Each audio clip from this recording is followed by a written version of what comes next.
Guys, welcome to episode 2 of This or That, the first This or That of Set 5. Today I'm joined with Agrippadarippa. Introduce yourself, Agrippa. Hi, my name is Agrippadarippa or Agrippa. I hit rank 130 in set 4 playing Zed, just like Tsmmaa here. And for PvE for set 5, I hit rank 27 in Hyperroll.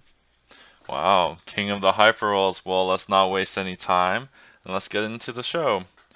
But before that, want to climb the ladder? What are you waiting for? Smash the subscribe button, and at the end of this video, I will be sharing some tech so you guys can climb the ladder a little bit faster than the others.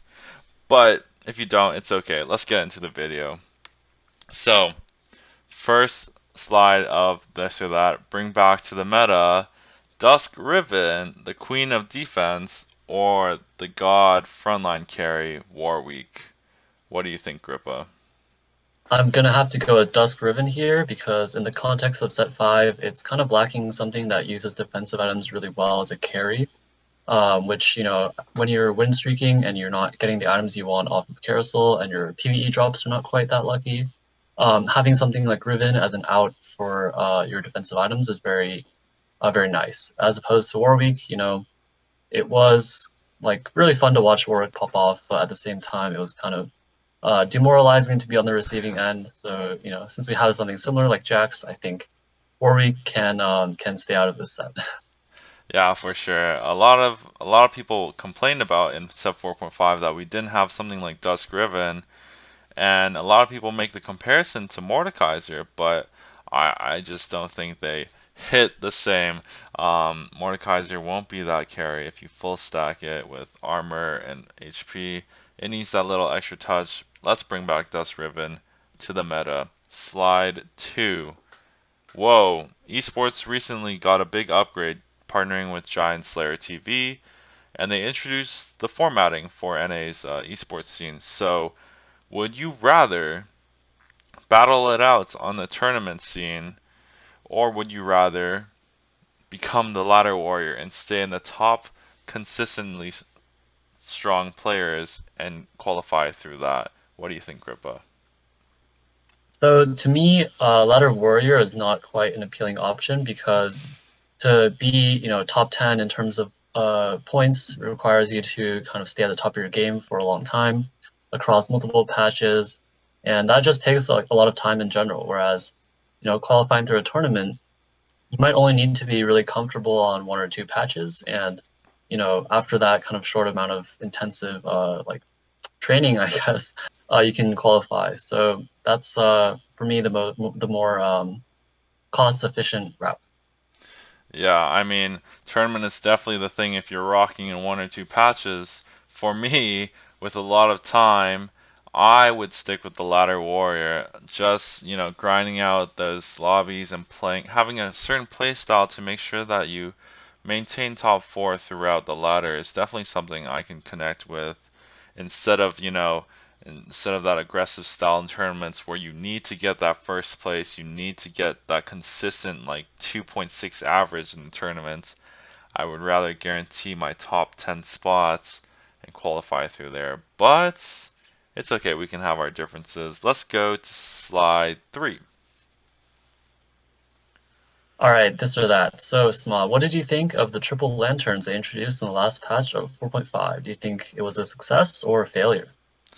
So, recently my friend, challenged me to push the LP gains on the last few days of the set, and honestly, I've been having a lot of fun. I've climbed over 500 LP over the past 2 or 3 days, and seeing these triple lantern drops made me really excited with the variation of infinite gold per drop, infinite Nikos, infinite, you know, item removers. God, when those item removers stack and your bench gets full, there's going to be some trouble. I had a lot of fun with it. I thought it was a success. What do you think, Grippa? So personally, I haven't played much 4.5 in the last patch because I was busy, grinding PvE. But from my initial reaction and from what I've heard from other players, it didn't seem like a really fun mechanic for people who are trying to, last second push to their desired rank.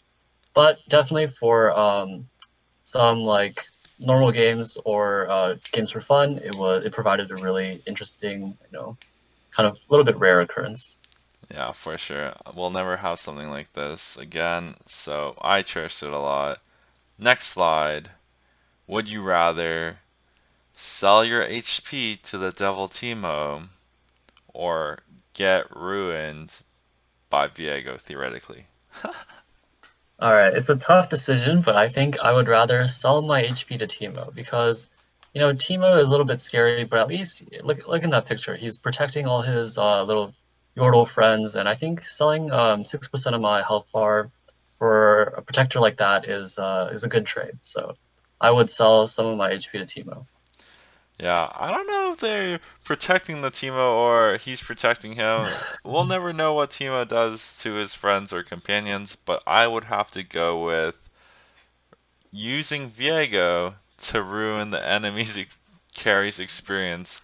One of the worst things in Set 5 is to watch a Viego slowly tick away at your AD carry's health and just begging for some CC to hit the Viego to stop him from hurting your ADC. So I have to side with I would rather ruin someone's night with Viego than sell my HP to the devil Teemo. But both are pretty scary in the new sets, and we'll see which Mhm. one comes up on top. Next slide.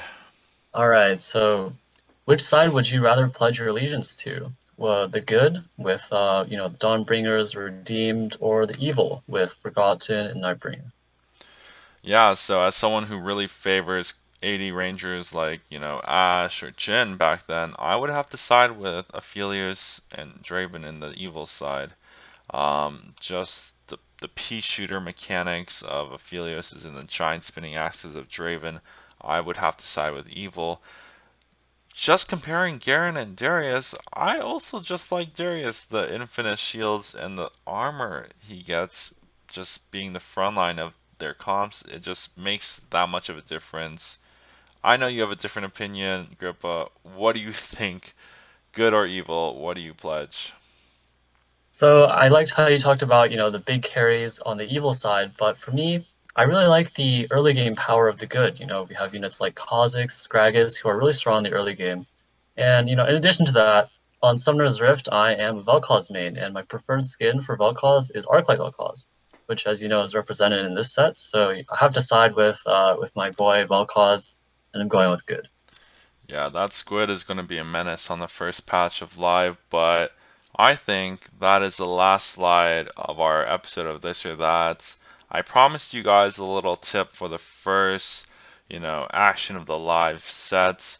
So I will promise you guys that Viego will be broken if you know how to scout him. You don't want to put him in clumps, but on the side with the utility units.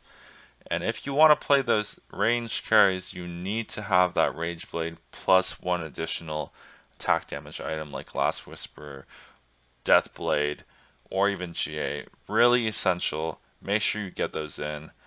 But besides that, thank you for watching the second episode of This or That with Grippa. Shout yourself out, Grippa, and anything else you want to say. All right, so sometimes I occasionally stream on Twitch. Not always teamfight tactics, but something interesting, I hope. As anyways, I really enjoyed being here, and I hope you guys found this video interesting. And go ahead and sub to Tsmmaa for 5 head content. Yeah, thank you, Grippa, for coming. Have a good night.